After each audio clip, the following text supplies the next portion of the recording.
हमारे देश में राजनीतिक यात्राओं का एक बड़ा लंबा चौड़ा इतिहास रहा है।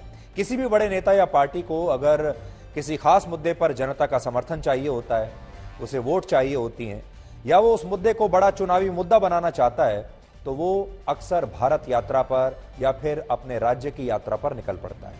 ये राजनीतिक यात्राएं अक्सर वो पार्टियां और नेता निकालते हैं जो सत्ता से बाहर हो चुके होते हैं, यानी विपक्षी नेताओं का ये मनपसंद हथियार होता है और वो इन यात्राओं के जरिए वोट पाना चाहते हैं। महात्मा गांधी की पदयात्राओं से लेकर राहुल गांधी के एयर कंडीशनड रोड शोज तक राजनीतिक यात्राओं ने हमारे देश में एक लंबा सफर तय किया है।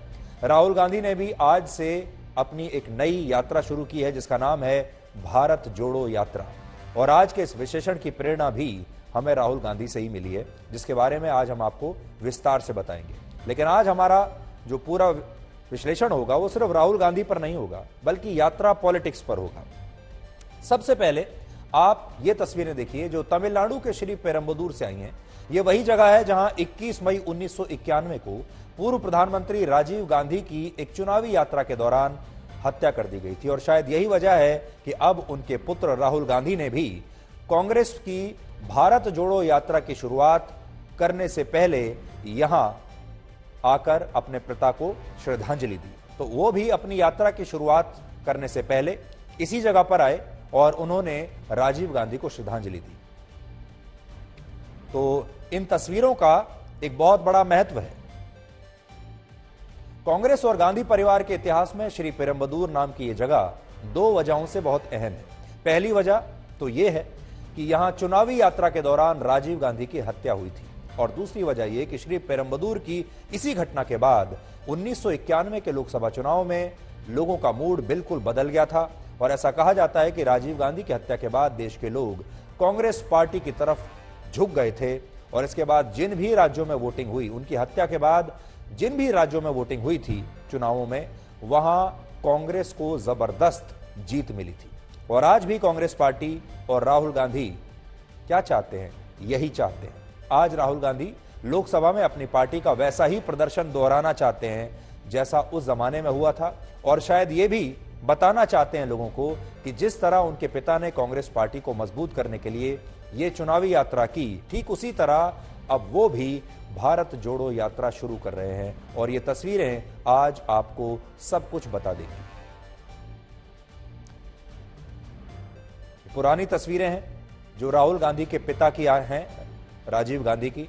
उन्होंने भी इसी तरह से अपनी यात्रा शुरू की थी, चुनावी यात्रा थी, और पूरे भारत की यात्रा पर तब वो निकले हुए थे। एक और तस्वीर आपको दिखाते हैं जो चेन्नई के गांधी मंडपम की है। श्री पेरम्बदूर के पास आज राहुल गांधी इसी जगह पर आए जहां तमिलनाडु, राजस्थान और छत्तीसगढ़ के मुख्यमंत्रियों ने उन्हें राष्ट्रीय ध्वज तिरंगा थमाकर इस पदयात्रा को शुरू करने के लिए कहा। बड़ी बात यह है कि चेन्नई का गांधी मंडपम वही स्थान है जहां महात्मा गांधी की अस्थियां रखी गई थी, और वर्ष 1956 में यहां उनके नाम से गांधी मेमोरियल भी बनाया गया था। वैसे इस स्थान का एक और महत्व है, और वो ये कि यहां 3 सागर, बंगाल की खाड़ी, हिंद महासागर और अरब सागर का मिलन होता है, जिसे इन तीनों का संगम क्षेत्र भी माना जाता है।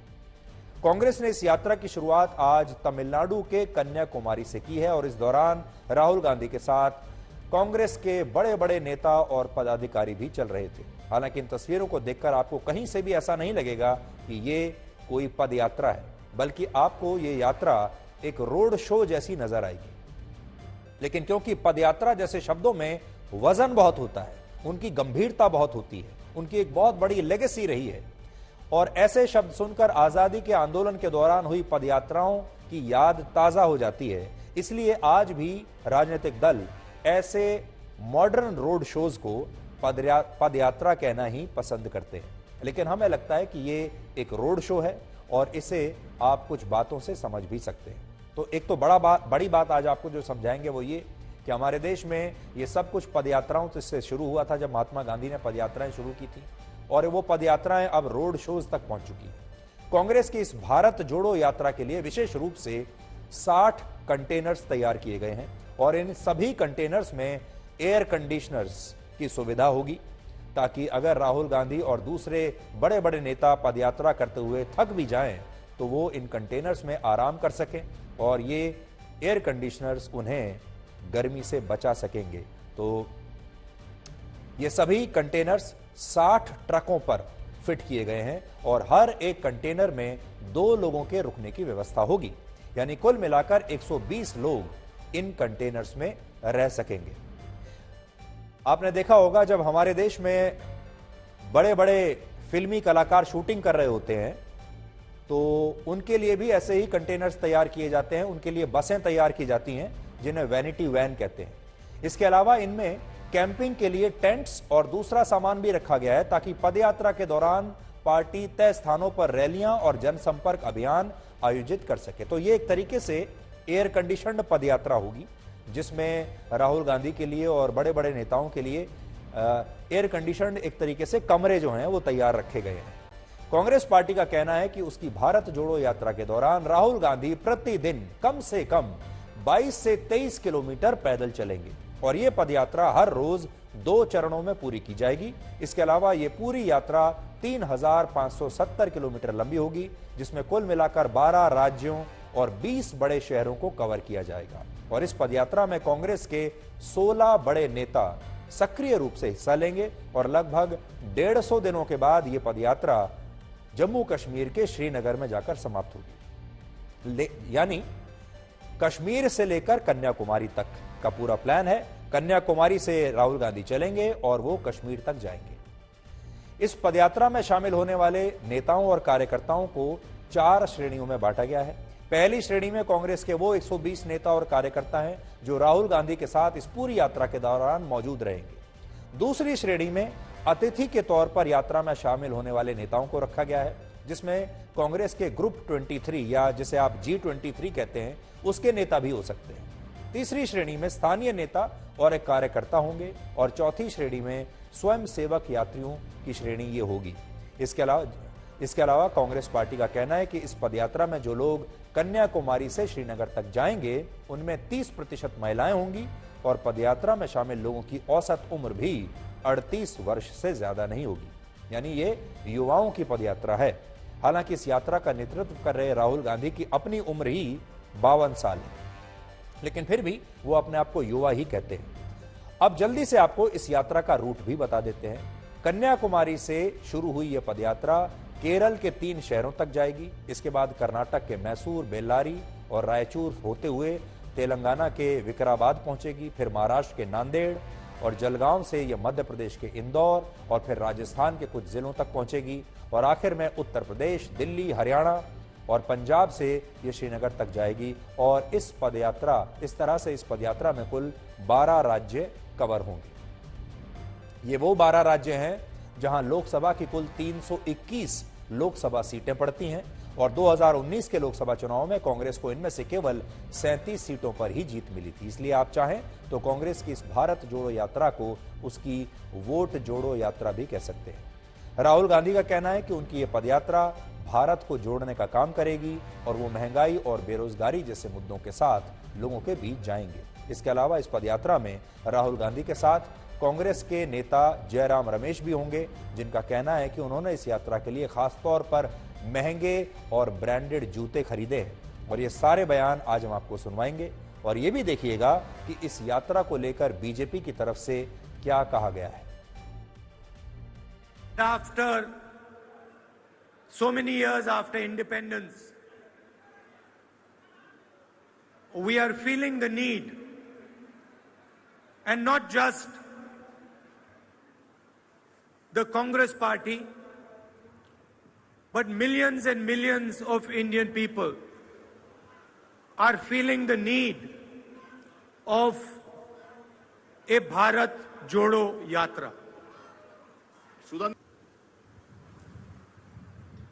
What is happening in the country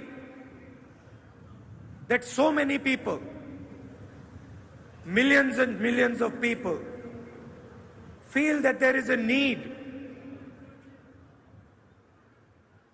to take an action that brings India together. ये राहुल गांधी जी के शब्द हैं। उन्होंने कहा ये मेरे लिए तपस्या के माफिक। तो ये 3570 किलोमीटर पद यात्रा जो करीब 150 दिन लगेंगे, कन्याकुमारी से लेकर कश्मीर तक 12 राज्यों से गुजरेगा। 118 कांग्रेस कार्यकर्ता इसमें शामिल हैं, 1/3 महिलाएं हैं और औसत आयु 38 है। राहुल गांधी जी भी शामिल हैं। ये पदयात्रा पूरे करेंगे।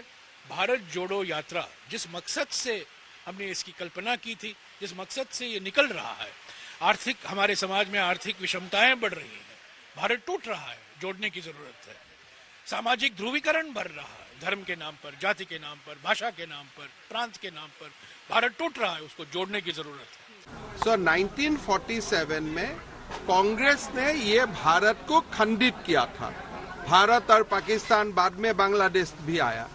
अगर राहुल गांधी का मन में कोई एपोलॉजी है कि मेरा नाना ने गड़बड़ करके गया था या पंडित नेहरू का समय में जो हुआ था वो होना नहीं चाहिए था, अगर उनका मन में रिग्रेट है तो भारत जोड़ो अभी भारत का टेरिटरी में करके कोई फायदा नहीं है।